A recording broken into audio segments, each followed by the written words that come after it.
پہاڑی زبان میں اپڈیٹ سنیے۔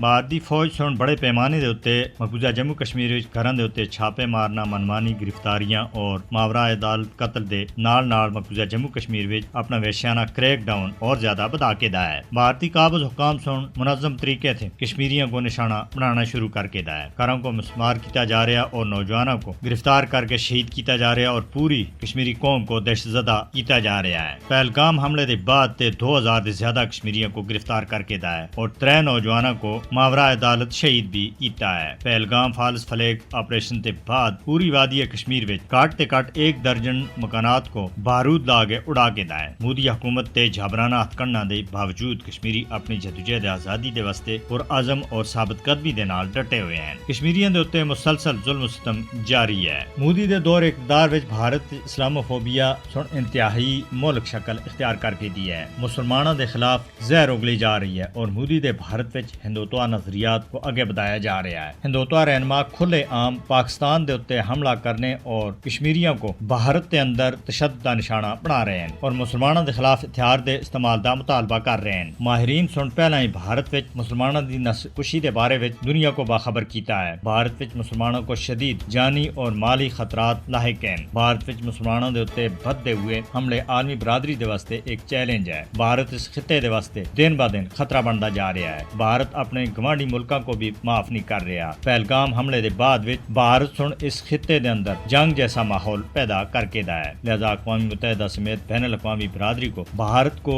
اس کشیدگی دے روکنے دے واسطے اپنا کردار ادا کرنا ہو سی۔ ایسا نہ ہو ہے کہ عالمی برادری دی غفلت کسی بڑے تباہی دا پیش خیمہ بن جلے۔